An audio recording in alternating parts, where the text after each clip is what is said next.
Welcome! In this video I'm going to be taking a look at this Unltd Unlimited bench or dustpan brush. So this was provided to me by the manufacturer, but they're not compensating me for this video and they're not reviewing it before I post it. If you find this video helpful and you want to purchase one of these, I'll put a link to it in the description on Amazon, and if you use that link it helps me out a little bit and doesn't cost you anything extra. So you may notice on the bottom right here it says Philadelphia, Pennsylvania, and yes, this is made in the USA.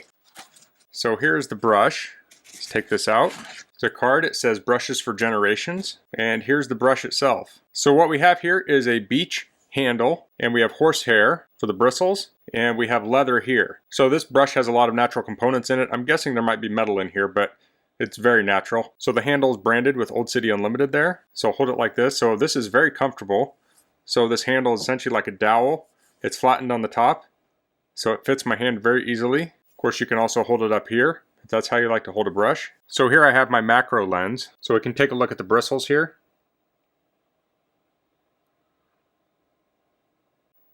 Here's where they fit into the handle. And here's the handle itself.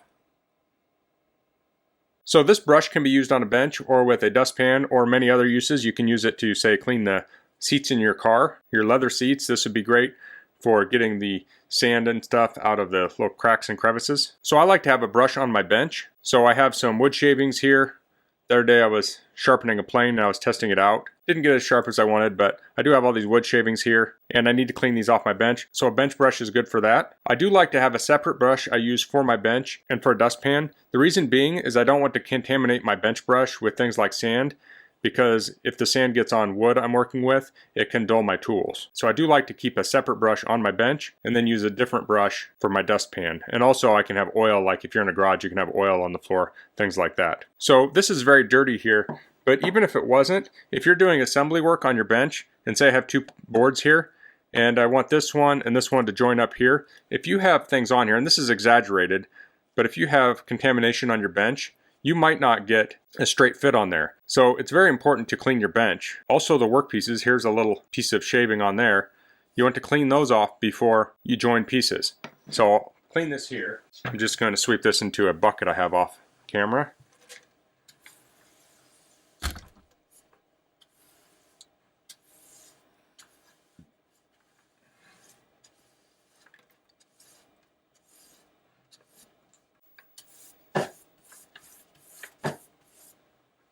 Okay, so that's very clean now. So I can clean my pieces. And now those are very flush with each other. This here is a table saw sled, and I use a brush with that a lot too, and I actually do have a little sawdust. This isn't from table sawing, but this is just from being in my shop. But if you're sawing something and you have your board up against here, if you have contamination here, your board can kick out like that and you might not get a straight cut. So it's nice to use a brush like this to clean that out. Now this will fit flush up against that fence. Another use for a brush is when you have wood like this. This is oak. It has an open grain on it, so when you're sanding it, these pores can get filled with sand. So you can brush those out, and that'll help it so when you put your finish on, it can absorb into those pores. So these bristles are very soft, but they're also firm. So they press against the surface nicely. And it's getting every little bit of dust. I don't feel any dust left over from this. So let's get some dimensions on this. This is 13 inches. The brush at the bottom is about 6.5, and then it spreads out to about 7.5 here. And the bristles are 2 3/4 inches long. The width here is about 2 inches. So if this ever does get dirty, like if it gets hair in it, you could use a brush like this to clean it. This is for cleaning paint brushes. And I usually will start at the tip and pull out, and then move in further. And that will help your brush last a long time. You can also clean this with water if you have to. I tend to not like to use water, but you'd want to shake it out really good and then let it dry.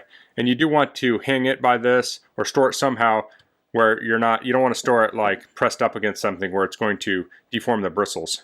So if you're looking for a bench brush, dustpan brush, or a brush for other cleaning purposes, I think this is a great option. I really like the look and feel of this. It feels good in the hand, has a nice wood handle, it's going to be very durable. Whereas a plastic one, when it gets nicked and scratched, it will just look worn out and old. Wood handles, when they get imperfections, they just add character. So I expect a long life out of this, and I think it will just look really nice too. So I think this would be a good gift also. If you know any friends that are into crafting, I think it'd be good for wood carving, beadwork, any kind of craft work where you're cleaning off surfaces. I think this would look really nice. And not only does it look nice, it functions great too. So that's the Unltd Unlimited 13-inch horsehair brush. That's all I'm going to cover in this video. If you have any questions, please leave them in the comments. If you like this video, please click like. If you haven't subscribed to my channel, I'd appreciate it if you could do that. And thanks for watching. Until next time, goodbye.